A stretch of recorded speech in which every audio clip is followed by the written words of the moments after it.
Hey, welcome to day 5 of this series on worry. And I know that this has been so helpful for me, and I pray it's been helpful for you. And today we're talking about this fear of not being accomplished.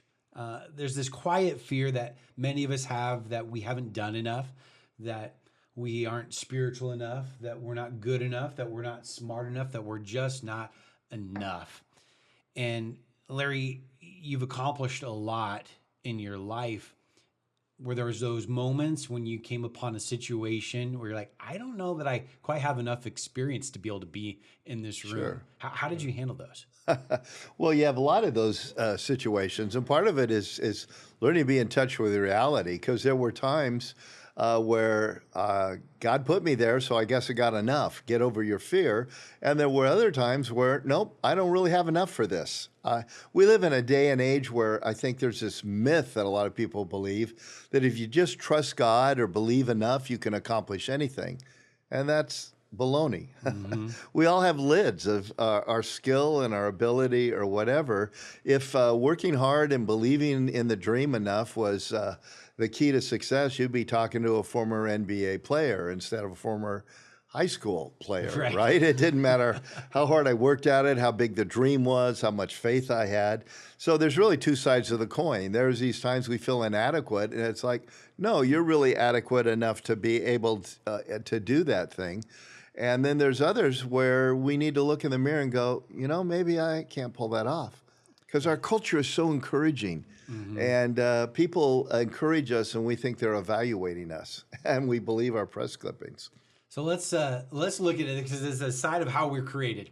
You weren't created with 4 extra inches. Nope. To be able and, to grow. and numerous other things that would have gone along with that. That's right. So let's look at this. Ephesians 2, 1 through 10. As for you, it says, you were dead in your transgressions and sins in which you used to live when you followed the ways of this world and of the ruler of the kingdom of the air and the spirit who is now at work in those who are disobedient. All of us who lived among them at one time, gratifying the cravings of our flesh and following its desires and thoughts. Like the rest, we were by nature deserving wrath. But because of his great love for us, God, who is rich in mercy, made us alive with Christ, even when we were dead in transgressions. It is by grace you have been saved. And God raised us up with Christ and seated us with him in the heavenly realms in Christ Jesus, in order that in the coming ages he might show the incomparable riches of his grace, expressed in the kindness to us in Christ Jesus. For it is by grace you have been saved through faith, and this not from yourselves, it is a gift of God, not by works, so that no one can boast.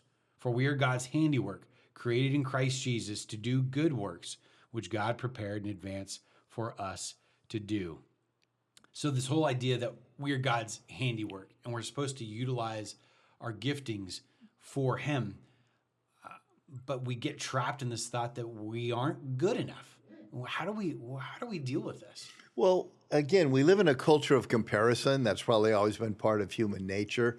On top of that, we live in a culture of performance right now, which comes and goes in certain parts of history and certain groups.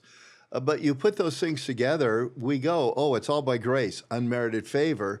But then we immediately switch over to, but I need to earn it. One of the things that was a most helpful thing for me to learn was I have nothing to prove and no one to impress. I had a mentor who taught me that. A lot of people I've had the privilege of mentoring think it's my phrase. No, a gentleman named Wally Norling taught me that during the early dark years when North Coast was not going very well at all.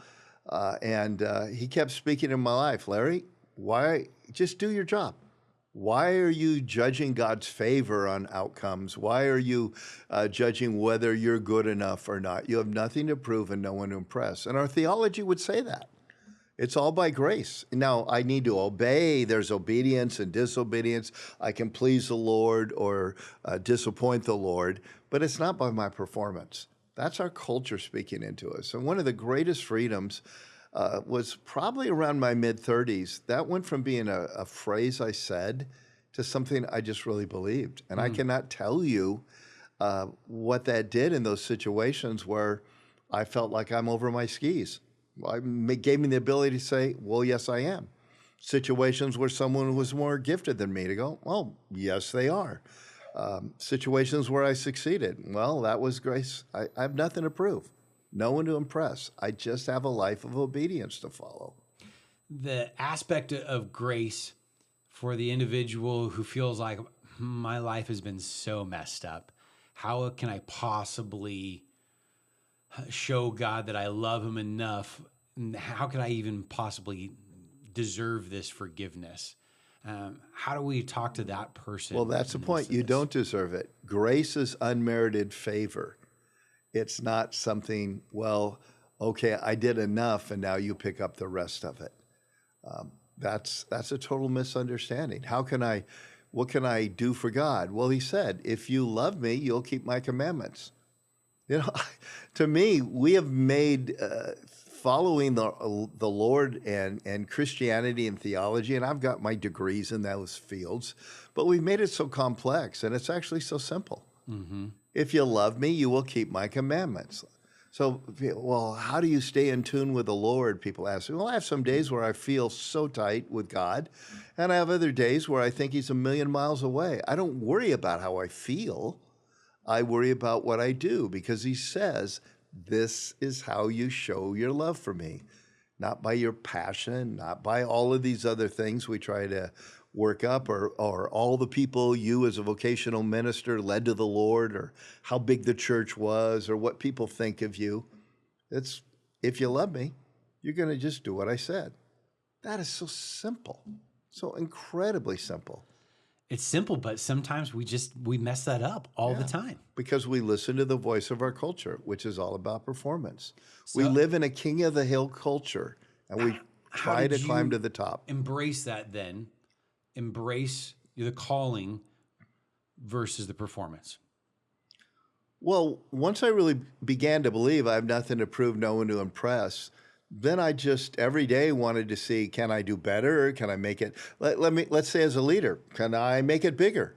But it wasn't I need to, it's I wonder if. I often talk to leaders in the business world and ministry world. The dreams are great. I'm born with dreams. I tell people, I'm a beaver. I build dams. When they're all built, I knock them down to build more. I will die that way, with dreams, goals for everything I ever have. But what has balanced it out for me is my dreams are always, I wonder if. Mm-hmm. They're not, I need to. And I think a lot of us live in the I need to. And if I do that, people will respect me. If I do that, my family of origin will respect me. If I do that, God will appreciate it. And the fact of the matter is, whether I succeed or fail doesn't really matter. I have no father wounds, so sometimes I feel like I started life at third base.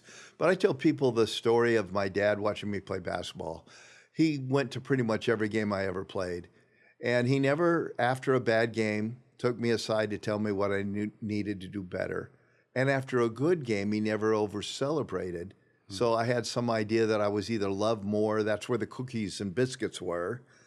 He just loved to watch his son play. Right. Can you imagine the gift that gave me in my walk with God? Mm-hmm. Now, I kind of lost it during the dark years at North Coast when nothing was going right in those early years. And that's where this mentor came in and gave me words for what my dad had modeled. It's like, Larry, just play the game for the Lord. You have nothing to prove, no one impressed. He likes to watch you play. How has the what if versus I need to mentality protected you from going towards that area of depression when it hasn't worked out? Well, because my dream is what if. I don't have to. Now, in my life, I'm amazed how many I wonder ifs happened. Mm-hmm. I mean, in every area of my life, I look and I go, this has been a bizarre run. And I'm incredibly aware none of it is because God likes me best, or I was better or more dedicated or whatever. It's just like, thank you for the gift. But when some of the dreams haven't been able to accomplish, it was like, well, I got closer than if I hadn't tried. And that's the thing. Pretty much in my life, and this is for those of you that are wired, kind of type A, there are so many things that happened. I go, wow, that actually happened. Well, for about one day I was happy, and then the next thing I knew I had a new goal. But can we get here? Right. Okay. But the health in that was, I wonder if I can get here not I need to get here or I'm a failure. That's what we've got to break in our finances, in our career, in our ministry, everywhere. Ah, so good. If you are feeling like you're just not enough in this world, just know that God's created you exactly how He's wanted you to be. And then let's figure out how to live that out and then live out that what if versus I need to principle. Thanks for joining us this week. Thank you for joining us this week, Larry. Appreciate Thank it. you.